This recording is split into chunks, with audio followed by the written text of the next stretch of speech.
Bonsoir.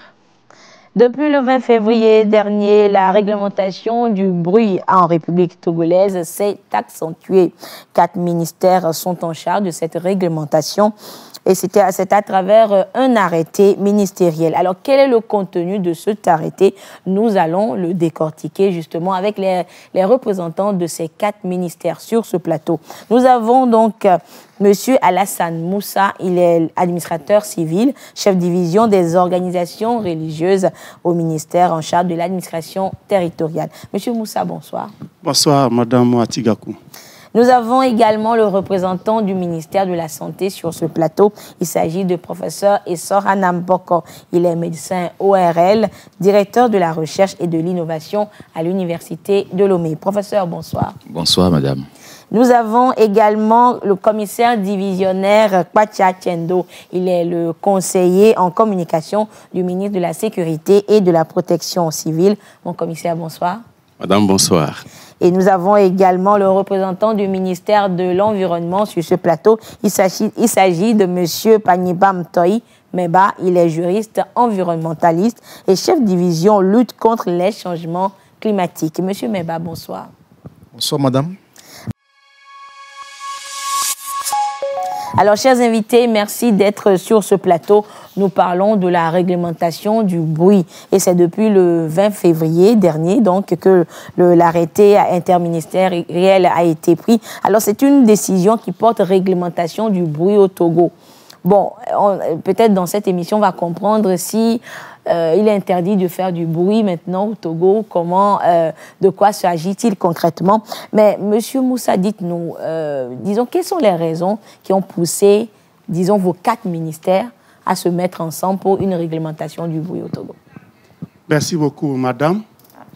Je voudrais avant tout, au nom de Monsieur le ministre de l'Administration territoriale, de la décentralisation et de la chefferie coutumière, au nom du ministre de l'Environnement et des Ressources forestières, au nom du ministre de la Santé et de l'Hygiène publique, et au nom du ministre de la Sécurité et de la Protection civile, vous remercier pour cette occasion que vous nous donnez pour échanger sur le contenu de l'arrêté interministériel sur l'émission du bruit en République togolaise.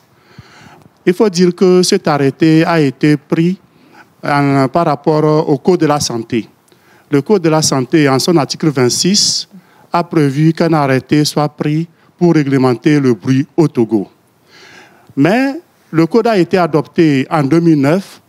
Il faut aussi comprendre que si aujourd'hui nous sommes arrivés à prendre cet arrêté, c'est parce que le problème de bruit est devenu de plus en plus récurrent et les différentes administrations ne cessent de recevoir des plaintes des riverains de ces sources produisant des bruits. Alors, les 4 départements ministériels ont trouvé qu'il est vraiment judicieux de prendre cet arrêté interministériel pour réglementer le bruit afin de permettre aux citoyens de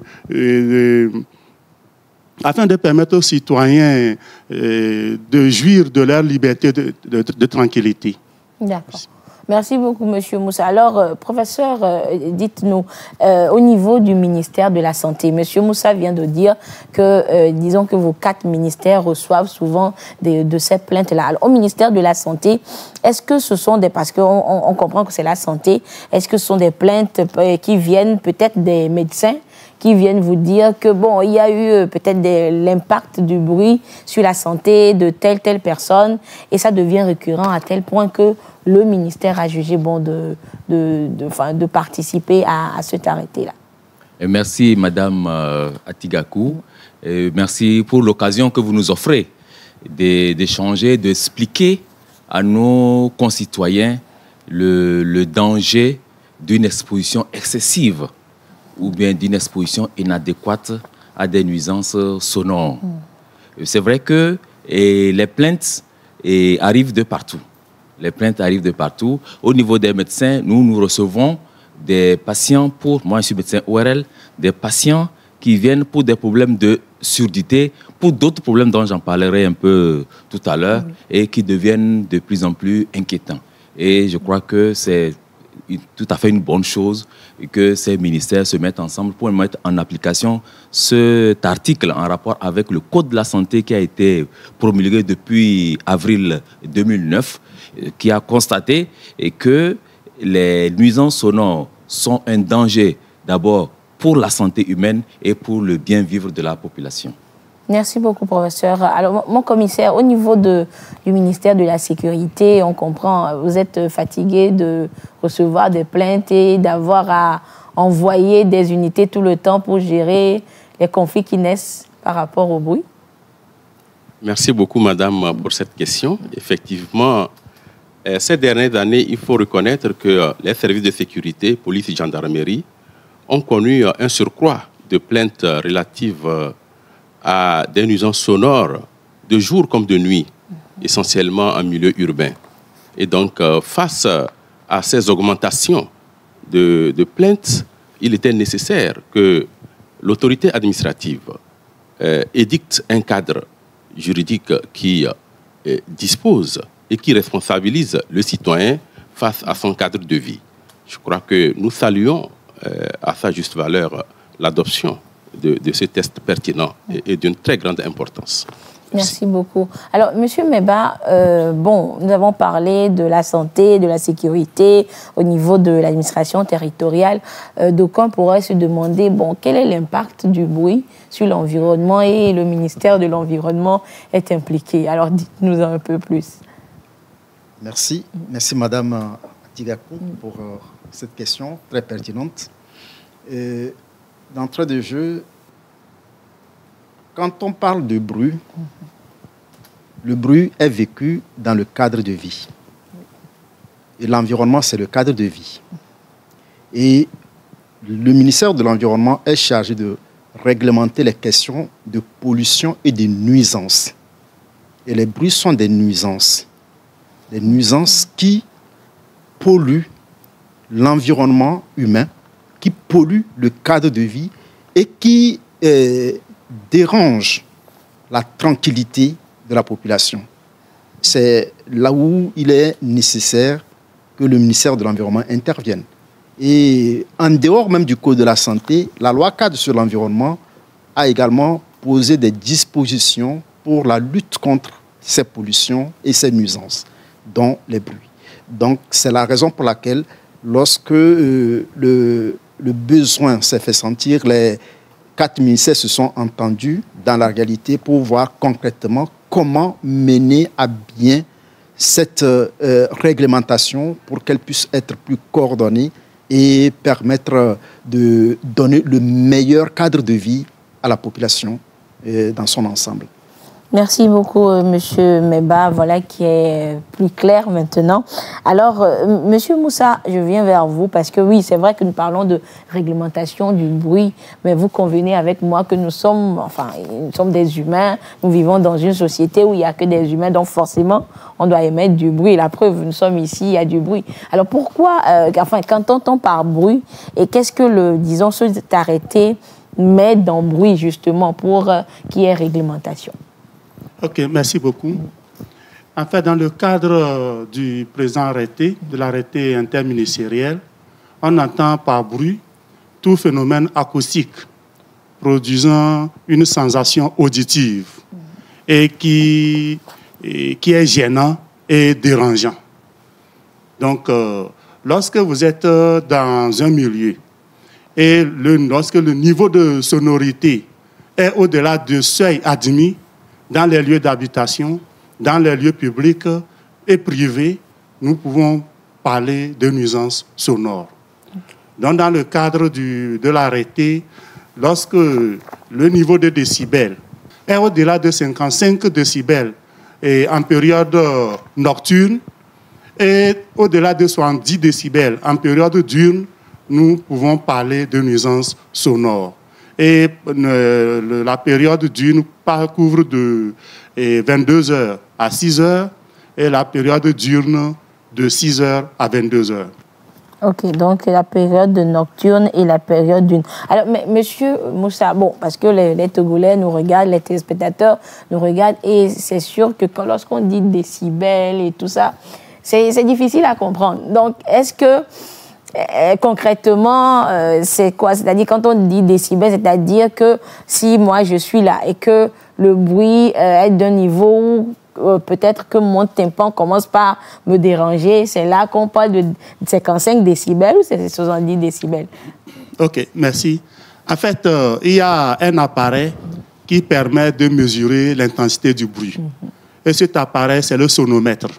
Oui. Donc, c'est le sonomètre qui nous permet de mesurer l'intensité du bruit.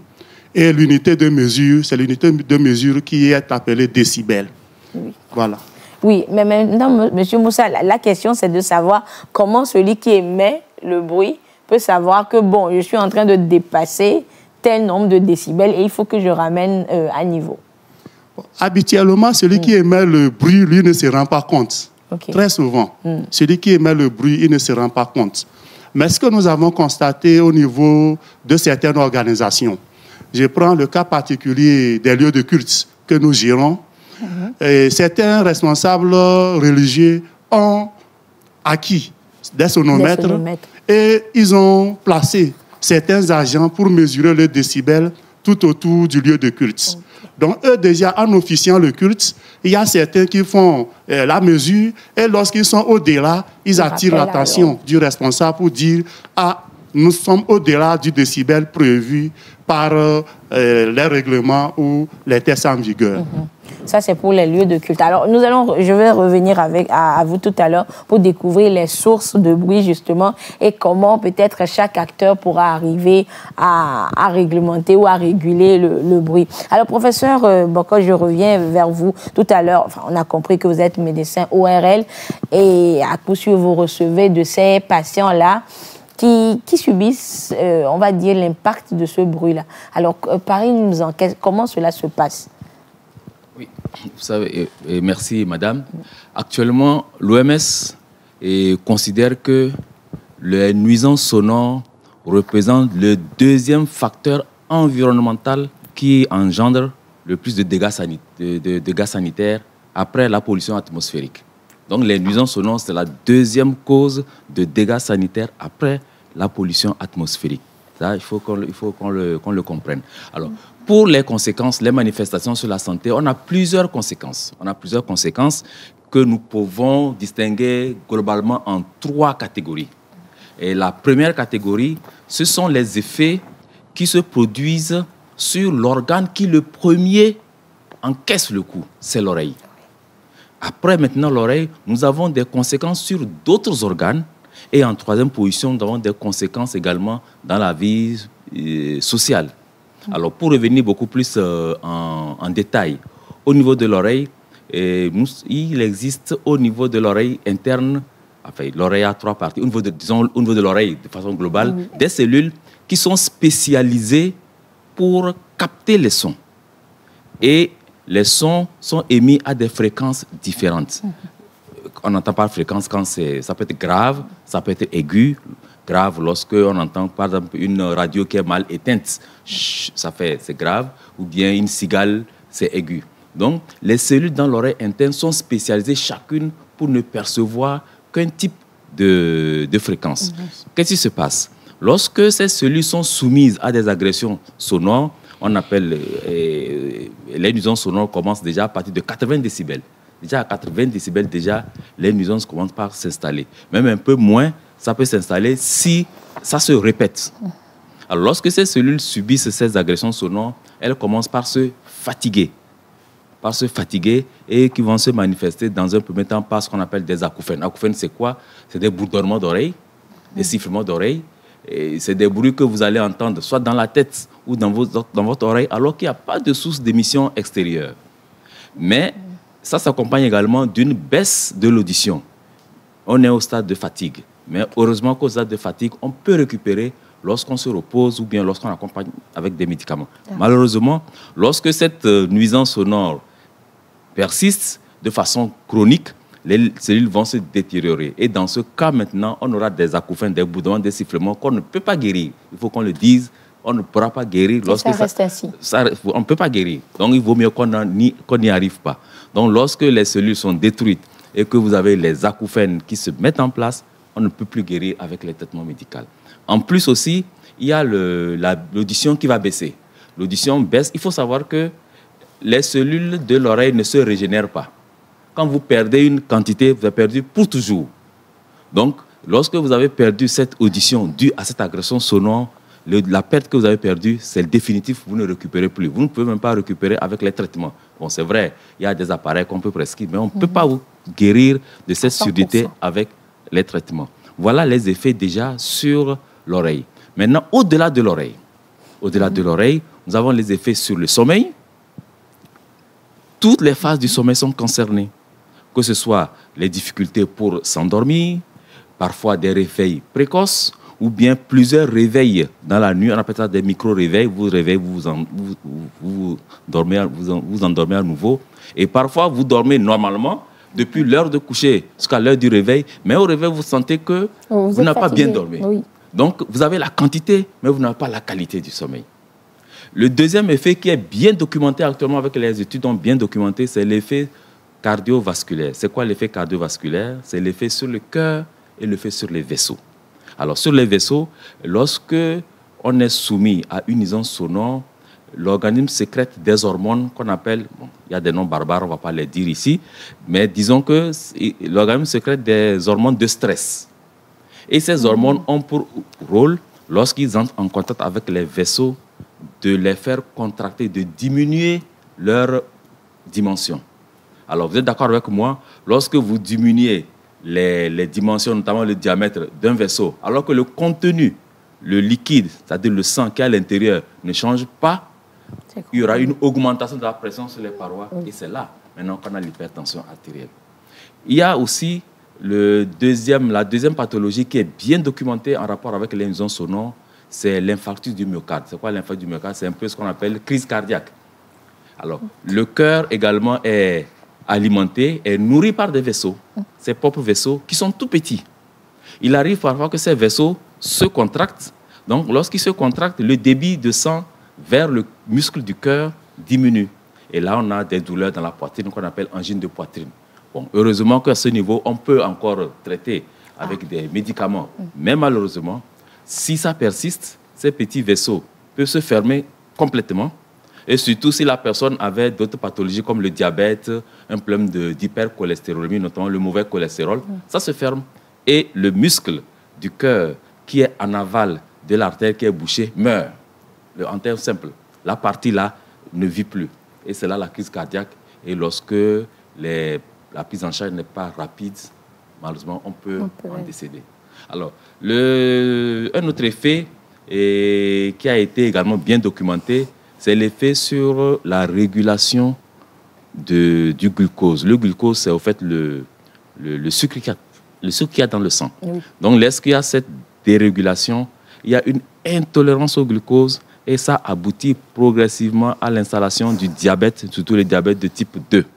Donc, on n'imagine pas, mais il y a beaucoup de conséquences.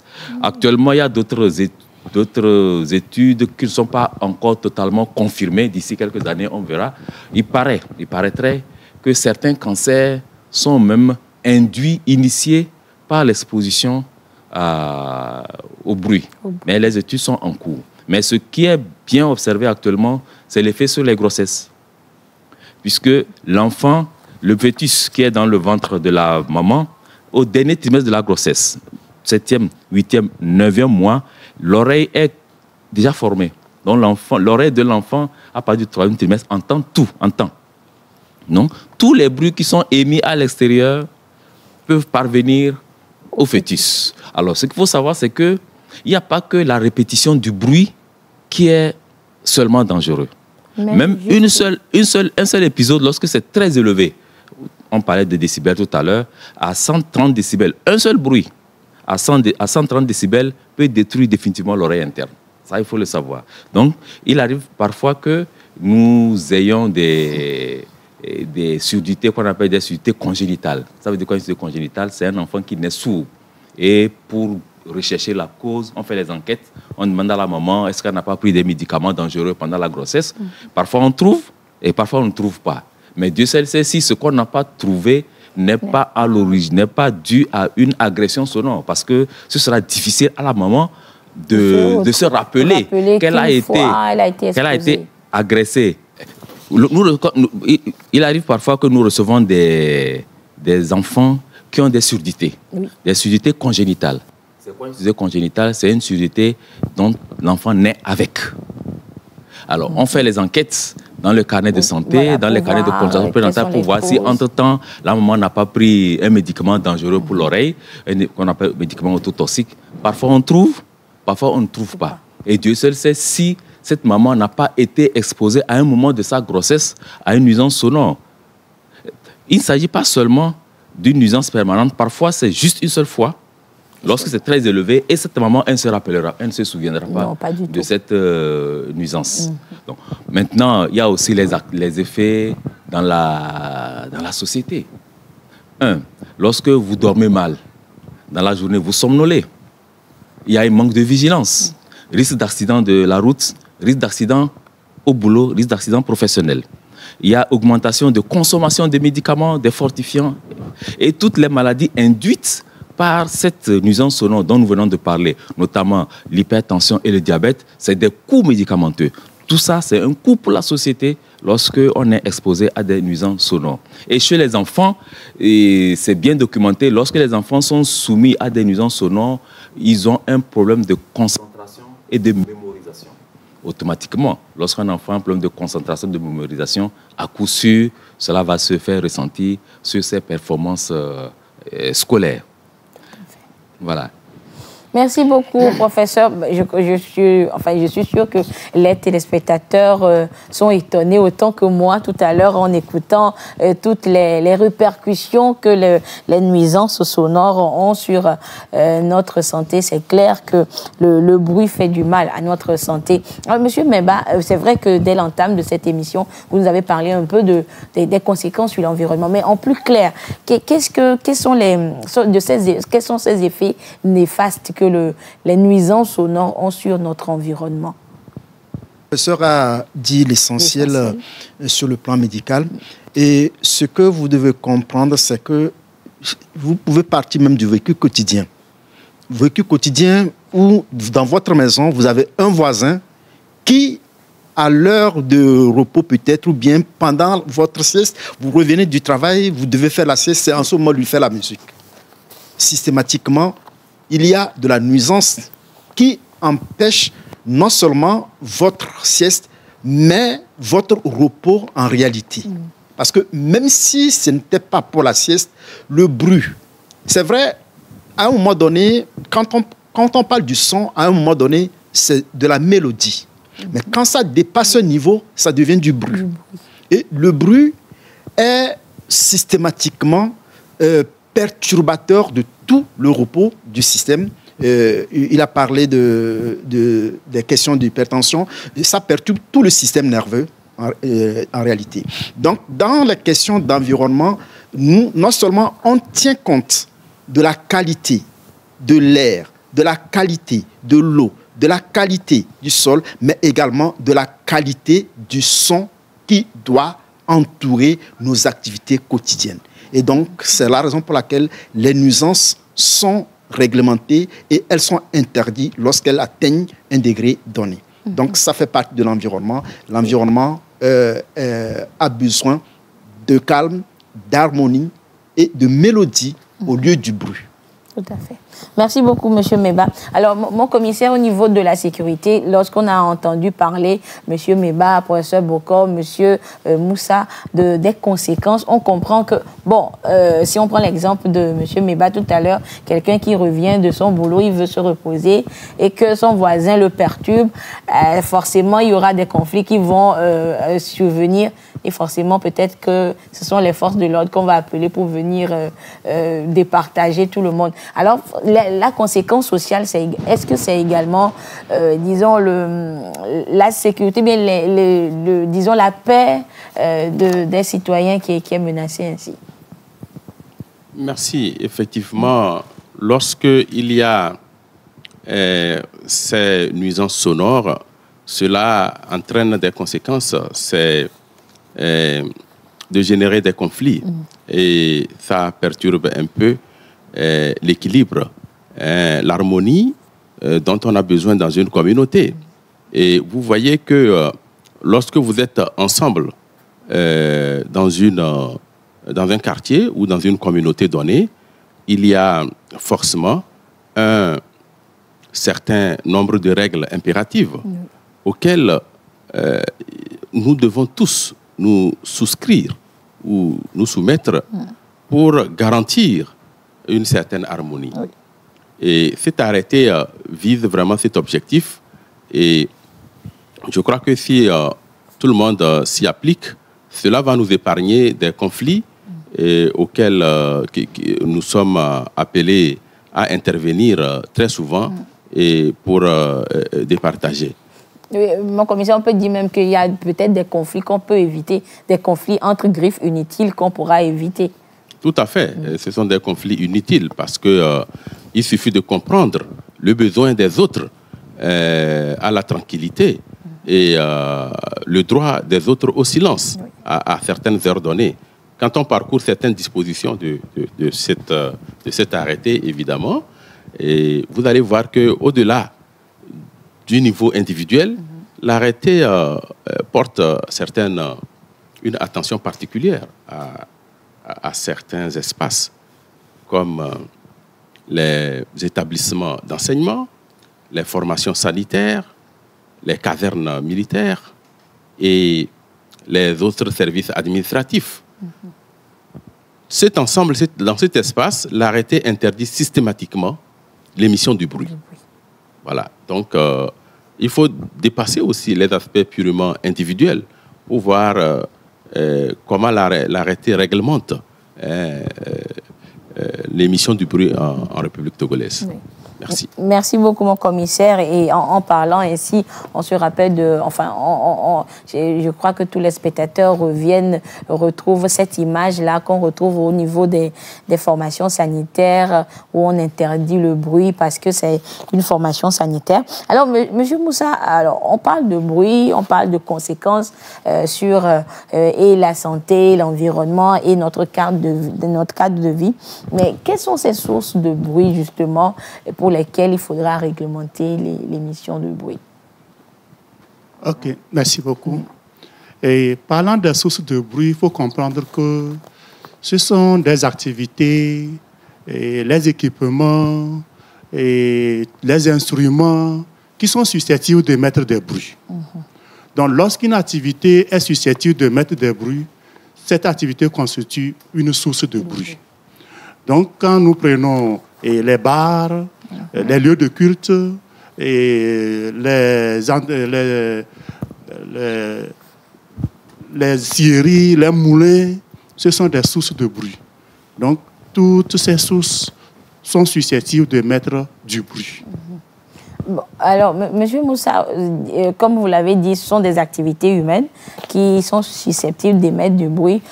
Donc, Monsieur Moussa, bon, par rapport à ces sources, disons que par exemple, si on prend une scierie, un moulin, bon, le fonctionnement, c'est le moulin, quoi. Donc, forcément, il ne peut qu'avoir du bruit. Alors, dans ce cas-là, est-ce que dire que cette source-là émet peut-être un bruit qui dérange, pris en compte dans l'arrêté, est-ce que ce n'est pas trop dire? Non, en fait, il faut comprendre que par rapport à l'arrêté, en ce qui concerne les moulins, il y a une réglementation particulière. Et il y a des heures qui sont prévues pour les activités de ces sources de bruit. Donc, ces sources de bruit ne sont pas concernées par les décibels, mais il y a des horaires, parce qu'en période de repos, on ne peut pas demander à un moulin d'émettre du bruit, alors que c'est le moment où peut-être un fonctionnaire qui est de retour à la maison veut se reposer avant de retourner au service. Donc, de même, les nuits, on a besoin également de la tranquillité. Les enfants doivent apprendre, et les fonctionnaires, les travailleurs sont de retour à la maison. Ils doivent se reposer pour avoir plus d'énergie afin de reprendre le service le lendemain. Donc, c'est réglementé par rapport aux heures. Voilà. D'accord. Merci beaucoup, Monsieur Moussa. Alors, tout à l'heure, nous parlons de ces sources de bruit-là. et on comprend que la nuisance sonore nous fait du mal. Alors maintenant, il est question de réglementer. Maintenant, lorsqu'on réglemente et que quelqu'un ne respecte pas la décision, forcément, il y a des sanctions qui suivent. Alors, qu'est-ce qui est prévu dans l'arrêté? Merci beaucoup, madame. Il y a plusieurs sanctions qui sont prévues en cas de non-respect des dispositions de l'arrêté interministériel. En dehors de sanctions qui sont prévues dans cet arrêté, il y a d'autres sanctions. Quand je prends le code pénal, il y a des sanctions qui sont prévues et il y a des amendes qui sont prévues. Il y a la saisie du matériel également qui est prévue. Quand nous prenons l'arrêté, disons, qui fait objet de vulgarisation aujourd'hui, l'arrêté a également prévu des sanctions qui peuvent aller d'une suspension d'activité de 3 mois jusqu'à la sortie d'amende. Donc, et également, il y a les maires qui sont appelés à faire des délibérations. Donc, les collectivités territoriales peuvent, par délibération, prévoir des amendes à infliger aux auteurs de nuisances sonores. D'accord. Alors, mon commissaire, en parlant des sanctions et tout, qui est habilité ou bien est-ce que c'est tout Togolais qui juge de la nuisance sonore, qui peut peut-être aller vers des instances et les saisir parce qu'il y a telle source, il y a tel bruit qui dérange? Comment ça se passe? Merci beaucoup pour cette question. En fait, pour le contrôle de l'application de cet arrêté, il faut dire que ce contrôle interpelle l'intervention et l'action de l'autorité administrative locale. J'entends par là les gouverneurs, les préfets, les maires, qui, au titre de leur pouvoir de police administrative, doivent décliner ce décret-là en adoptant, comme vient de le dire M. Moussa, des arrêtés municipaux, en tenant compte des particularités locales de leur circonscription administrative, pour le décliner et donc l'adapter. Donc le décret, enfin l'arrêté interministériel est pour l'instant au niveau général et donc il peut être décliné par des arrêtés municipaux au niveau local. Et donc pour les sanctions, essentiellement, il faut dire que toute personne qui souffre d'une nuisance sonore peut en appeler au service de sécurité, tout comme l'autorité administrative locale, le préfet, le maire ou donc, comment dit-on, le gouverneur dans sa zone de circonscription pour peut-être mobiliser les forces de sécurité qui, à leur tour, vont aller faire des constatations, procéder à l'établissement des procès-verbaux et éventuellement faire des saisies ou interpeller tout contrevenant aux dispositions de l'arrêté. Okay. Voilà. Donc, comme vient de le dire M. Nawanou, il y a des sanctions allant de l'avertissement à une fermeture administrative de 3 mois, sans préjudice des mesures, enfin des poursuites pénales qui peuvent être engagées contre l'auteur de l'émission de bruit anormalement.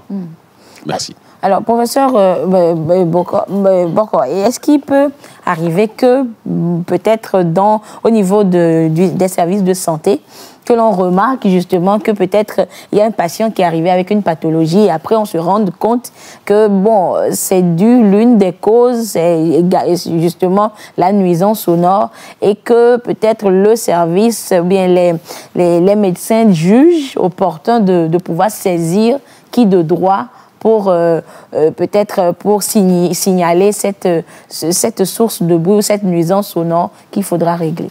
Est-ce que c'est prévu également? Oui, la difficulté qu'il y a dans les nuisances sonores, c'est que, contrairement aux autres types de désastres, lorsqu'il y a un incendie qui passe quelque part, quand vous arrivez, vous voyez que c'est brûlé. Oui. Il y a une inondation, vous voyez que tout est envahi. Il y a un ouragan, vous voyez que tout est dessus-dessous. malheureusement, pour les nuisances sonores, où nous sommes ici, si des nuisances sonores nous traversent ici et quelqu'un d'autre vient ici, il ne verra pas de traces. C'est vrai. Il ne verra pas de traces. Ça, c'est un.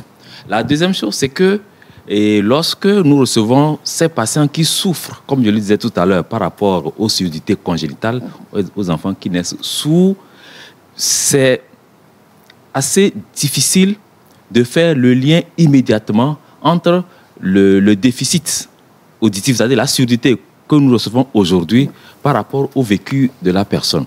Ce qu'il faut savoir, c'est que ces lésions s'installent de façon progressive.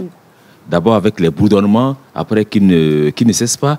Et souvent, pendant que les gens ont ces bourdonnements, ces sifflements d'oreilles, ils mettent ça sur le coup d'autres pathologies, soit que d'autres maladies, j'allais dire, parce qu'il est fatigué, il n'a pas bien dormi, il a peut-être son hypertension. Donc, il est difficile, comme c'est des choses c'est des effets cumulatifs.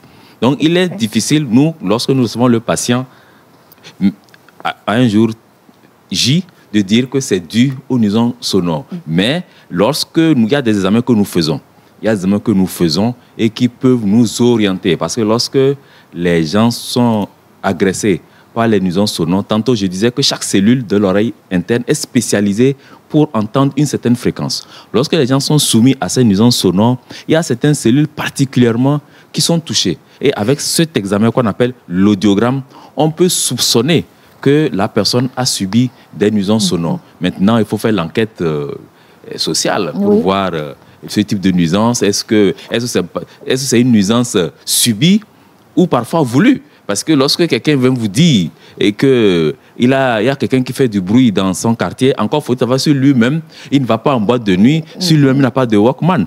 Et les effets sur la personne sont différents du fait que c'est subi ou voulu. Quand je fais de la grosse musique en boîte de nuit, je le veux.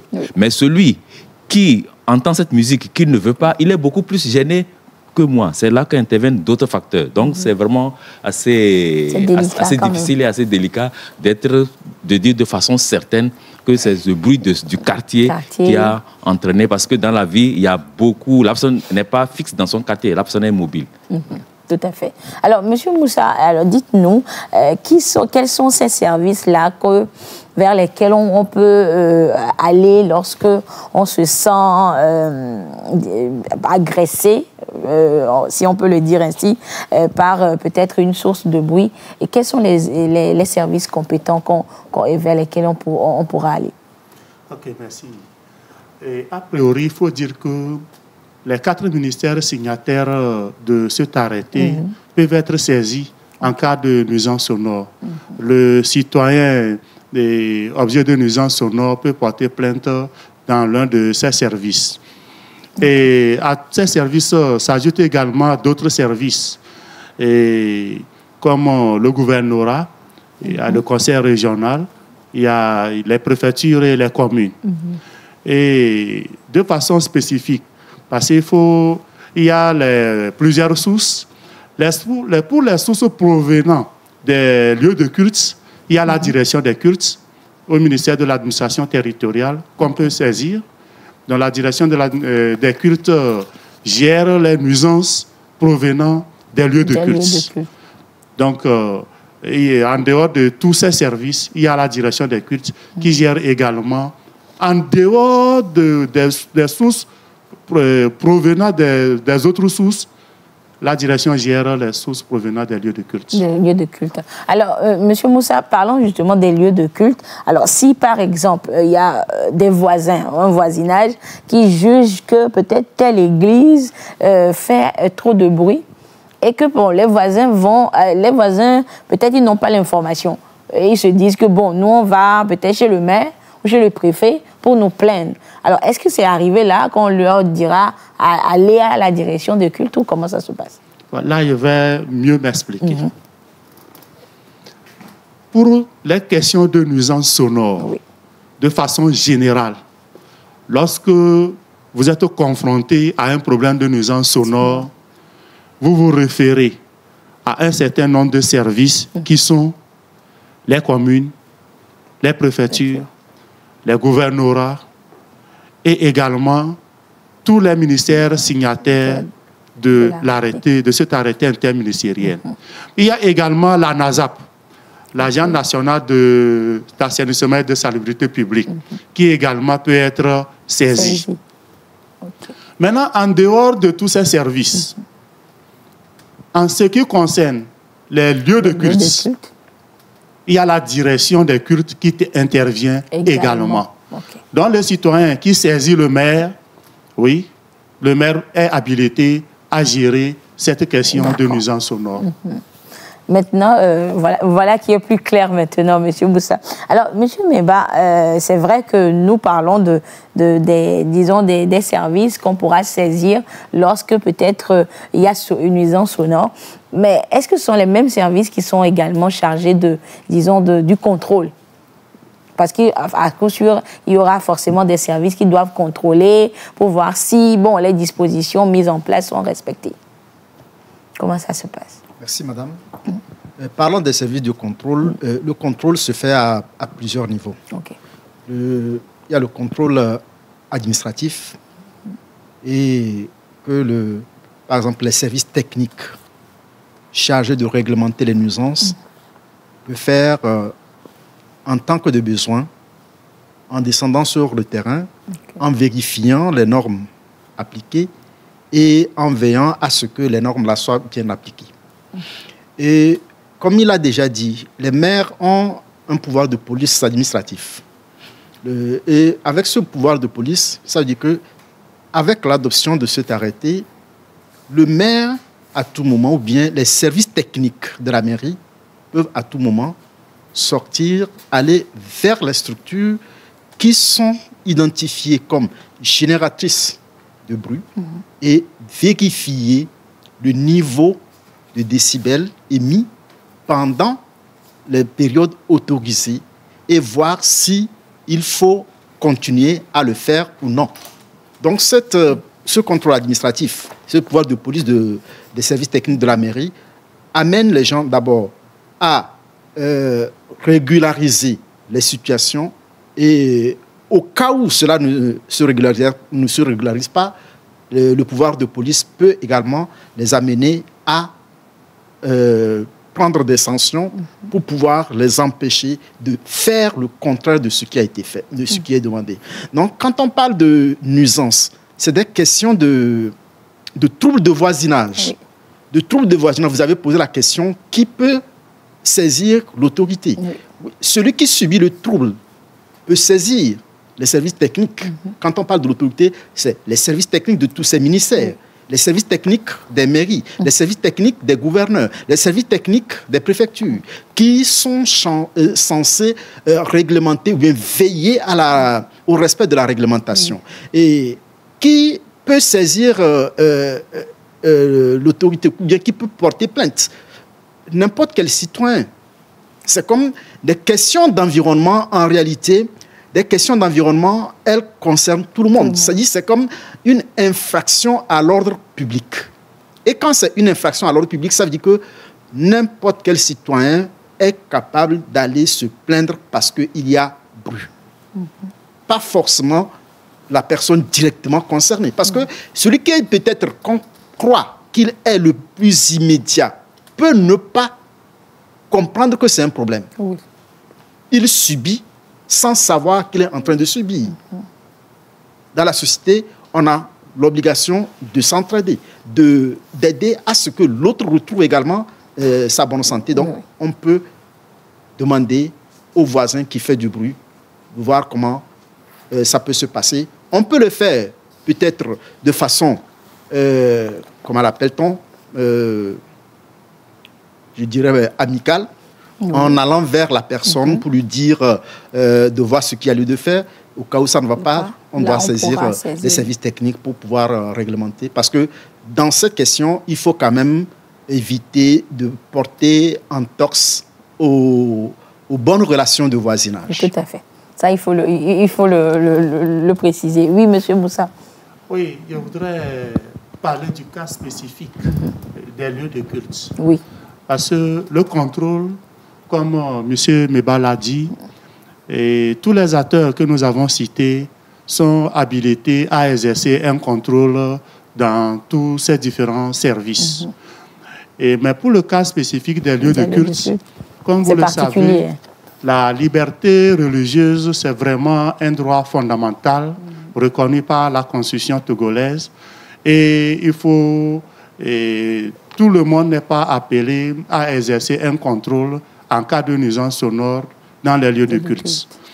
Donc, seuls les gouverneurs, les préfets, les communes et la direction des cultes sont habilités à exercer un contrôle dans les lieux de culte. Toutefois, les forces de l'ordre et de sécurité peuvent être appelées par ces autorités à exercer des constatations ou à exercer une décision administrative. Donc, c'est cette précision que je voulais apporter par rapport au contrôle dans les lieux de culte. D'accord. Mais M. Moussa, je reste avec vous. Alors, mais est-ce qu'il y a aussi des dispositions particulières qui sont prévues également pour peut-être les fêtes officielles, des célébrations officielles? Oui, effectivement. L'arrêté a apporté quand même un assouplissement par rapport aux fêtes officielles, disons les fêtes religieuses et également les célébrations officielles. Et par rapport aux fêtes officielles, nous les connaissons, les veillées pascales, Ramadan, Tabaski, Noël et autres. Et par rapport aux célébrations officielles, les décibels que nous avons et qui sont prévus, le niveau, la limite est prévue dans le cadre de cet arrêté ne sont pas applicables lors des célébrations officielles. Donc, les dimanches pour les chrétiens et le samedi pour d'autres chrétiens comme les adventistes du 7e jour, le vendredi pour les musulmans. Mais il y a également les cultes traditionnels qui, après autorisation, sont également à mener leur activité.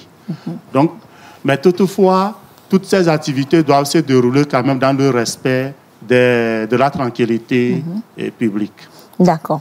Alors maintenant, c'est vrai que l'arrêté est signé, il est mis en application, mais est-ce que, Monsieur Moussa, je reste avec vous, est-ce qu'il y a peut-être un moratoire? Parce que, bon, très souvent, quand on sort de ces décisions, bon, avant que peut-être le bâton ne commence par tomber, il faut quand même donner un certain temps aux Togolais pour qu'ils commencent par peut-être se préparer à rentrer effectivement dans l'applicabilité. Alors, est-ce qu'il y a un moratoire qui est prévu ou c'est vrai que l'arrêté n'a pas prévu de moratoire.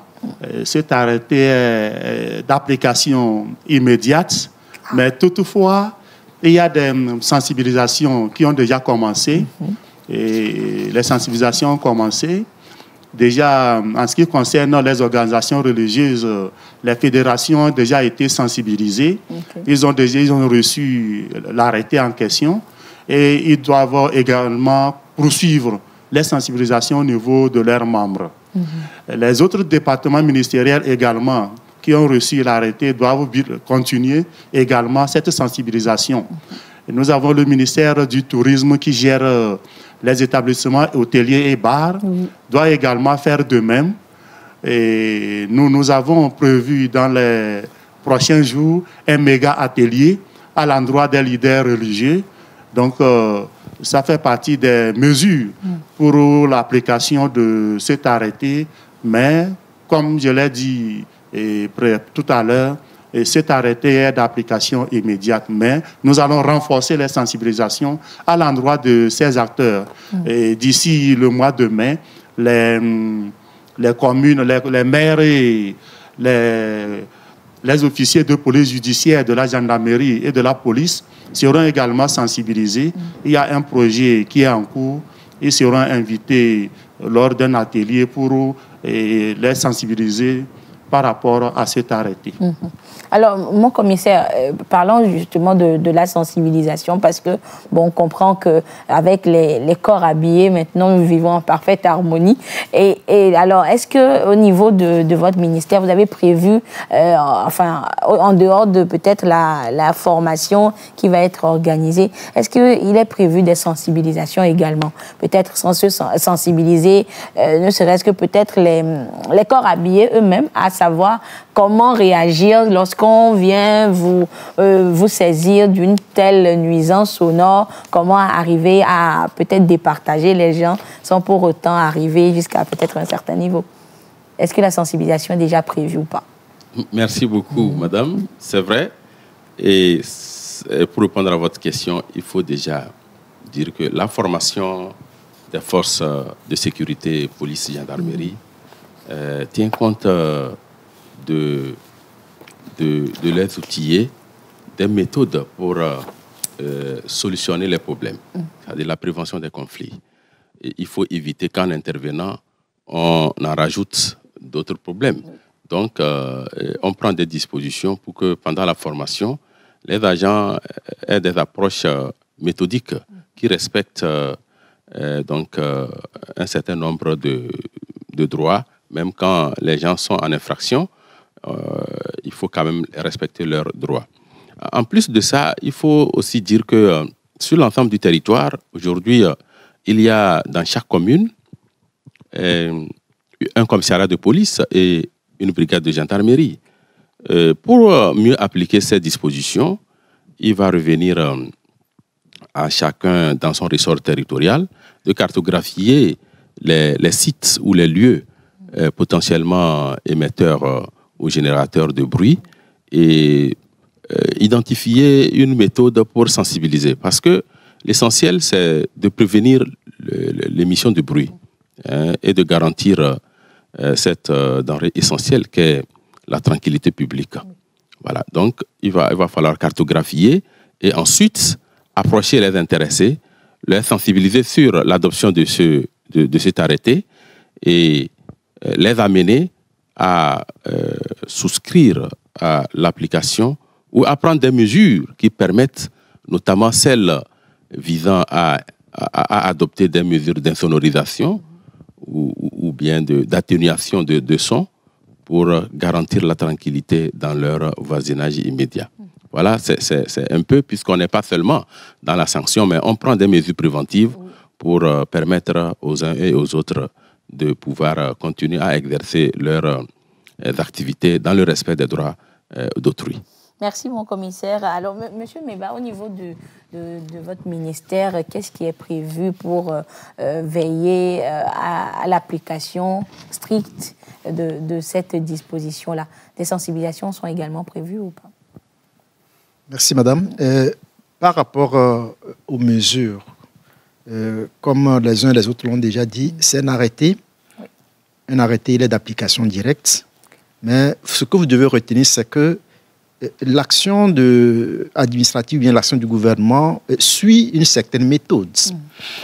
L'objectif n'est pas de sanctionner pour sanctionner, mais l'objectif, c'est d'amener des gens à comprendre et à ne pas commettre l'infraction. Donc, c'est la prévention. Et dans le cadre de la préparation de cet arrêté, il y a un principe cardinal que nous avons respecté, c'est la participation. Participation dans la mesure où la préparation de cet arrêté, dès sa préparation, on a impliqué les acteurs clés. On a eu des séances dans lesquelles, pour travailler sur le projet d'arrêté, pendant lesquelles nous avons eu les chefs religieux, nous avons eu des responsables de bar, nous avons eu des responsables d'hôtel, qui sont censés être des acteurs ou bien des acteurs générateurs de bruit, pour qu'ils comprennent déjà la préparation d'un outil de réglementation du secteur et qu'ils commencent déjà à attirer l'attention de leurs compères par rapport à la question. De la même manière, lorsque l'arrêté est adopté, il y a une diffusion vers ces acteurs. De la même manière, vers les autres acteurs de l'administration pour qu'ils comprennent les mesures à prendre. Donc, de la même manière, au niveau de l'environnement, c'est des questions d'abord de sensibilisation. Quand vous parlez des des endroits où on peut porter plainte. Il y a au niveau décentralisé, déconcentré, il y a des directions régionales, des directions préfectorales de l'environnement. Ailleurs, c'est eux qu'on saisit directement parce que c'est des questions de nuisance, c'est des questions de troubles de voisinage, c'est des questions de pollution. Et donc, c'est de la même manière que les différents acteurs doivent être formés. Comme M. Nawanou l'a déjà soulevé, c'est des activités qui sont programmées pour que progressivement, en les exécutant, qu'on puisse être convaincu qu'on a atteint un niveau de sensibilisation. Et si on a atteint un niveau de sensibilisation, les gens qui vont se mettre en porte-à-faux, les sanctions vont tomber. Mais cela ne veut pas dire que, pour le moment, on ne peut rien sanctionner. Ça, il faut qu'on enlève ça de la tête. Merci beaucoup, monsieur Meba. Alors, professeur, donc, au niveau du ministère de la Santé aussi, on va continuer par préparer les esprits. Il faut dire que le ministère de la Santé n'a pas attendu ou n'attendait pas cet arrêté pour agir. On a à notre ministère un département qui s'occupe des maladies non transmissibles. Et depuis longtemps déjà, ce ministère travaillait déjà sur tous les aspects de toutes ces pathologies non transmissibles, non seulement pour leur traitement, mais aussi et surtout pour leur prévention. Bon, c'est tellement que maintenant que l'arrêté est officiellement sorti, les stratégies vont être réajustées et certainement plus intensifiées. D'accord. Merci beaucoup, chers invités, d'être passés sur ce plateau pour cette séance de vulgarisation, justement, de cet arrêté ministériel sur l'émission, la réglementation du bruit au Togo. Mais avant de finir, nous allons faire le tour de plateau pour recueillir peut-être vos derniers mots, vos appels à l'ordre, rappels à l'ordre. Alors, nous allons commencer avec vous, Monsieur Moussa. Votre mot à l'endroit des populations aujourd'hui. Ok, merci. Je voudrais d'abord inviter tous les acteurs au respect scrupuleux de l'arrêté. Parce que c'est en respectant cet arrêté qu'on pourra contribuer à éviter un certain nombre de problèmes de société, problèmes d'ordre public. Donc, comme vous le savez, le problème de nuisance sonore a un impact négatif sur la santé. Et étant donné que ça a un impact sur la santé, nous devons œuvrer pour que cela ne constitue pas un danger pour nous-mêmes qui sommes émetteurs et pour les autres citoyens. Et à l'endroit des organisations religieuses, je voudrais également les inviter, même si l'arrêté les autorise à aller au-delà du seuil prévu lors des célébrations officielles, il faut qu'ils respectent quand même la tranquillité des riverains et également tenir compte de la santé de leurs fidèles. Il ne faut pas qu'ils oublient qu'en émettant trop de bruit, les fidèles même peuvent être impactés et créer un problème de société. Merci. Merci beaucoup, Monsieur Alassane Moussa. Je rappelle donc que vous êtes administrateur civil, chef division des organisations religieuses au ministère de l'administration territoriale. Alors, professeur Bokor, votre mot de fin. Alors, mon mot de fin, en tout, on dit l'excès est nuisible. Donc, il faut tout consommer avec modération. Alors, si je prends l'exemple du sens, quand je vois quelque chose qui ne m'intéresse pas, je peux fermer les yeux et ne pas le voir. S'il y a un aliment qui ne me plaît pas ou qui est dangereux pour ma santé, je peux ne pas le consommer, je peux trier. Malheureusement, l'oreille n'est pas capable de trier ce qui lui parvient. L'oreille encaisse tout ce qui lui parvient. Même l'oreille est l'un des organes qui fonctionne 24 heures sur 24, même lorsque vous dormez.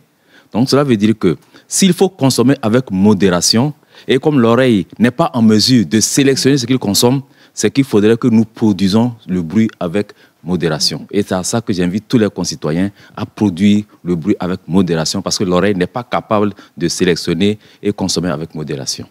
Merci beaucoup, professeur Issa Anam Bokor, médecin ORL, directeur de la recherche et de l'innovation à l'Université de Lomé. Mon commissaire, votre mot de fin. Merci, madame. Mon mot de fin consiste à mettre un accent particulier sur la prévention. Et pour cela, appeler au sens de civisme de nos concitoyens. Je crois qu'on peut s'épargner quelques soucis si d'ores et déjà les ordres professionnels, les corps de métier qui sont particulièrement intéressés par cet arrêté se mobilisent d'ores et déjà pour prendre des dispositions afin de donner une application effective à cet arrêté et garantir à tous les citoyens la tranquillité dont on a besoin pour l'harmonie et la cohésion sociale. Merci beaucoup. Merci beaucoup, mon commissaire. Je rappelle donc que c'est le commissaire divisionnaire Pachachendo, conseiller en communication du ministre de la Sécurité et de la Protection civile. Monsieur Meba, le mot de fin du ministère de l'Environnement. Merci, madame. Merci. Et si j'ai un mot de fin, c'est juste attirer l'attention de tous les acteurs que le bruit, il est nuisible pour tout le monde. Même pour celui qui le crée. Parce que, puisqu'il le crée, mentalement, il se prépare pour le supporter, mais cela ne veut pas dire que les organes, comme le docteur l'a dit, le supportent pour autant que lui, mentalement, il le fait. De la même manière, pour également attirer l'attention des acteurs que cet arrêté contre le bruit n'est pas là pour cibler quelqu'un au profit d'un autre. Mais c'est juste pour pouvoir instaurer le calme et l'harmonie sociale pour que, autour de nous, nous puissions avoir un meilleur cadre de vie, non seulement pour nous, mais pour nos voisins et surtout pour les générations à venir.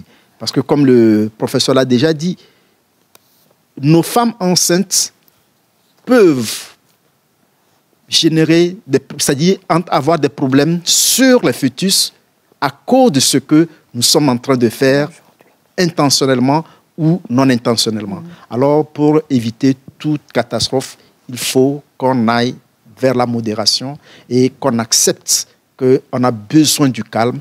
Le calme également nous amène vers des mesures de sécurité.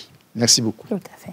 Merci beaucoup, Monsieur Panibam Toyi Meba. Je rappelle donc que vous êtes juriste environnementaliste et chef de division de la lutte contre les changements climatiques au ministère de l'Environnement. Merci, chers invités, d'être passés sur ce plateau. Merci à vous, téléspectateurs, de nous avoir suivis. Nous comprenons que vous avez cerné justement l'importance ou la primeur ou disons l'importance de cet arrêté, l'importance de lutter contre la nuisance sonore, l'émission du bruit, parce qu'il y va ainsi donc de l'amélioration de notre cadre de vie, il y va de notre meilleure santé, il y va également de la cohésion sociale nationale. Merci de votre fidélité à la télévision togolaise. Excellent suite de nos programmes.